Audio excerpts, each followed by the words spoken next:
So Jimmy Carter says that the word apartheid is exactly accurate. The word apartheid to describe the relationship between Israel and Palestine is exactly accurate. Today is the 100th birthday of Jimmy Carter. Take a listen to what Jimmy Carter had said, I think 1 year ago or so on Democracy Now!, maybe 5 years ago, I don't know. The word apartheid is exactly accurate. You know, this is an area that's occupied by two powers. They're now completely separated. The Palestinians can't even ride on the same roads that the Israelis have created or built in Palestinian territory. So the Palestinians can't even ride on the same roads that Israel has constructed inside of Palestine. The word apartheid is exactly accurate. The Israelis never see a Palestinian except the Israeli soldiers. The Palestinians never see an Israeli except in the distance, except the Israeli soldiers. So within Palestinian territory, they're absolutely and totally separated, much worse than they were in South Africa, by the way. So he's saying that apartheid, because that was South Africa, was the separation between the small white minority class that was ruling things and then the bulk of the black population. Apartheid is segregation. Apartheid, segregation. It's basically an open-air prison. You have all these people who's living in tents.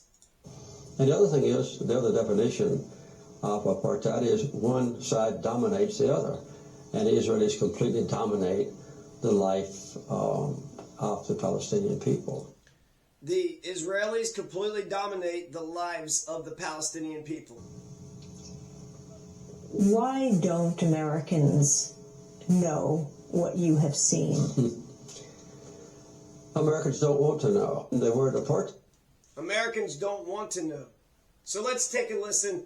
I got the Camp David Accords here, and I'm going to summarize them and then read them all to you.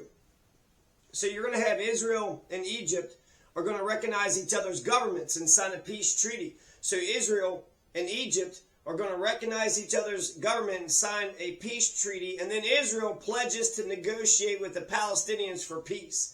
Oh yeah, we'll negotiate for peace. While Begin, this guy named something Begin, you had the Israeli leader Menachem Begin, was willing to withdraw from the Sinai Peninsula, but he refused to agree to the establishment of a Palestinian state. What the fuck is this 1977? 1977, 23, 24, this is 47 years ago. Israel began constructing settlements in the West Bank. Oh my God, this shit's still happening. Which emerged as an important barrier to the peace agreement. Unable to come to a definitive settlement over an Israeli withdrawal, the two sides reached an agreement in which Israel promised to allow the creation of an elected government in the West Bank and Gaza. In return, Egypt became the first Arab state to recognize Israel's right to exist. An elected government in the West Bank and Gaza? Well, that's exciting. So Israel's going to get West Bank and Gaza, an elected government, and they vowed to go ahead and sue for peace, right? They're going to negotiate for peace. Now, we'll negotiate with the Palestinians for peace. No, we'll go ahead and do that.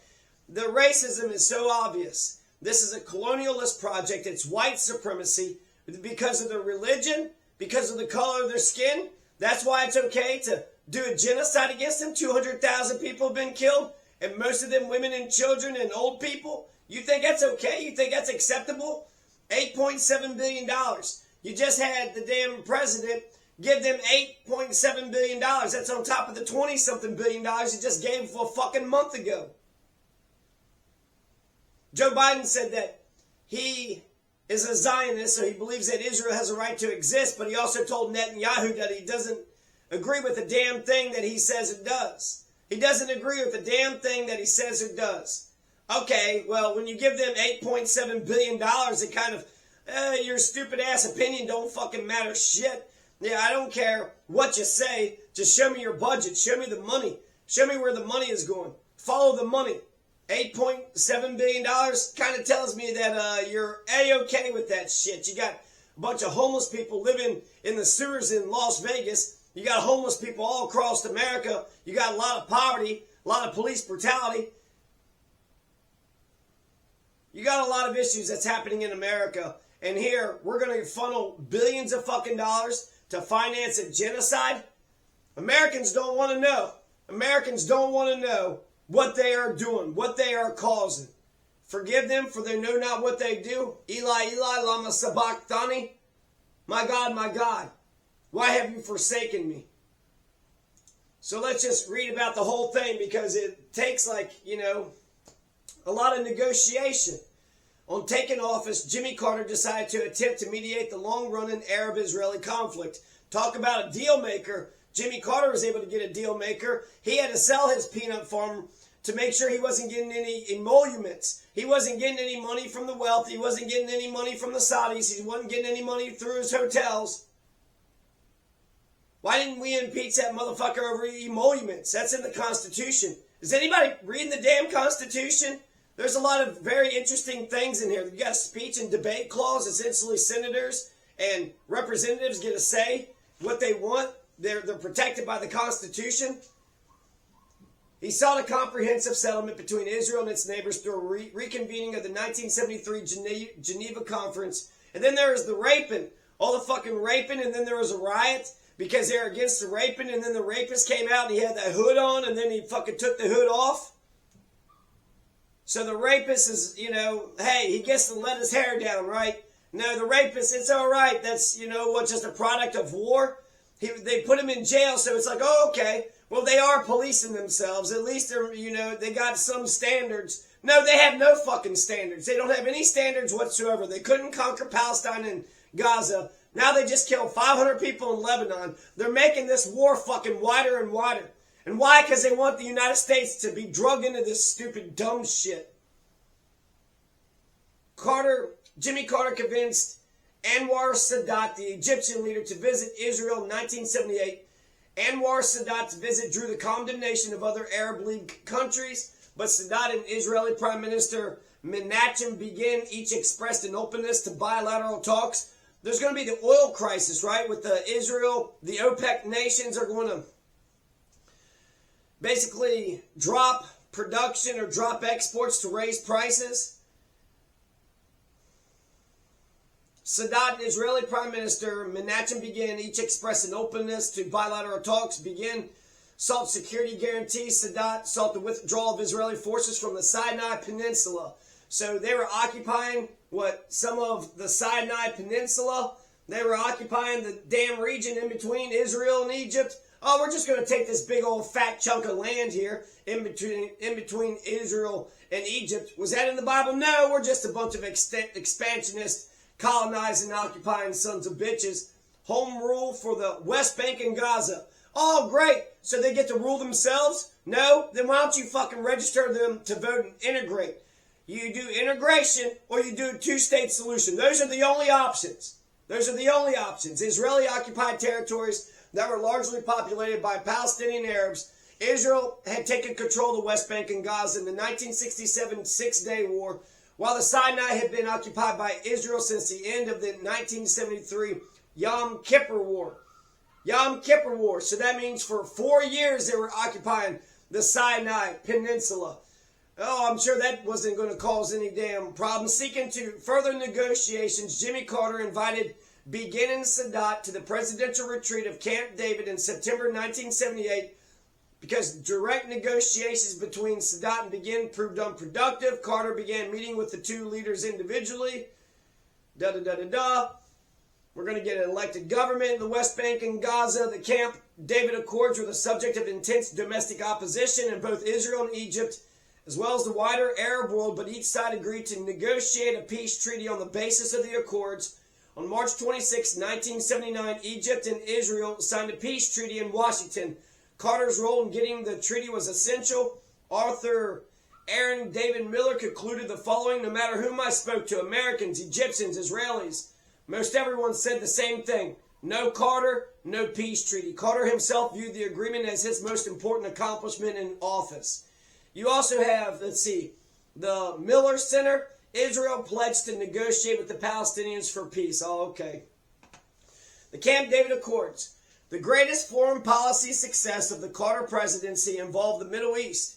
After the Yom Kippur War of 1973 between Israel and its Arab enemies, Egypt and Syria, even Nixon said that, technically speaking, they're not allies. What are they allies in? Fucking doing genocide? You saw how the U.S. Congress did a bunch of standing ovations, but meanwhile, when he goes to the United Nations, they all fucking walk out. So the whole world knows what Netanyahu's up to. And they see that America's financing it, arming it, giving our umbrella, United Nations umbrella, protecting them. If my pit bull's going around biting everybody in the damn neighborhood and I don't do something with my pit bull, should I not be responsible for what my pit bull, I'm financing it, paying for it, I'm giving it all its weapons, I'm giving my United Nations umbrella. Go around just smacking the shit out of everybody. You were going to fuck everybody over in the neighborhood and you thought that was going to turn out good for you? You thought that was going to turn out good for you, huh? The whole point of Vietnam, it wasn't so much a militarily defeat, it was their country. It was their country. We couldn't have won it no matter what we did. And if you want to wipe out, how many times do you think you get to wipe out a country before the whole world unites against you? Hitler took over Sudetenlands, Austria, and then he took over Poland, and then that's when the whole world went against him. Napoleon started being emperor, and it took like 5 different world coalitions to stop Napoleon. Yom Kippur War, 1973, Israel and Arab enemies, Egypt and Syria. The Israelis gradually disengaged their forces, moved a distance back in the Sinai Peninsula. They were still occupying Egyptian territory. However, there was no peace between these adversaries. In the fall of 1978, Carter invited Israel's Prime Minister Menachem Begin and Egypt's President Anwar Sadat to sit down with Carter at Camp David, a rural presidential retreat outside of Washington, D.C. between September 5th and September 17th, 1978. Jimmy Carter shuttled between the Israeli and Egyptian delegations, hammering out the terms of peace. Consequently, Begin and Sadat reached a historic agreement. Israel would withdraw from the entire Sinai Peninsula. The U.S. would establish monitoring posts to ensure that neither side attacked the other.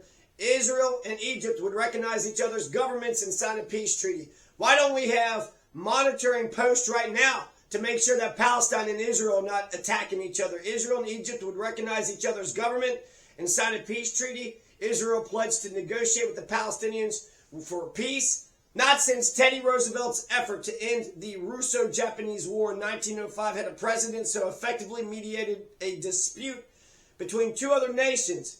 Begin made several concessions to Carter, including agreeing to the principle of Egyptian sovereignty over the entire Sinai and complete Israeli withdrawal from all military facilities and settlements. In return, Carter agreed to provide Israel with funds to rebuild Israeli military bases in the Negev desert. Because Sadat and Carter had positions that were quite close, the 2 men became good friends as the conference progressed.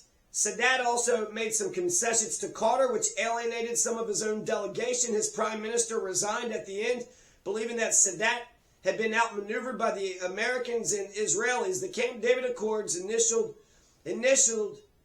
on September 17, 1978, and formally signed in Washington, D.C. on March 26, 1979, were the most significant foreign policy achievements of the Carter administration. Supporters hoped it would revive his struggle in presidency, although Begin and Sadat received the Nobel Prize in 1979 for this action. Carter received no significant political benefit from this achievement. He got peace in the Middle East. Why wouldn't you get any goddamn political benefit for peace in the Middle East?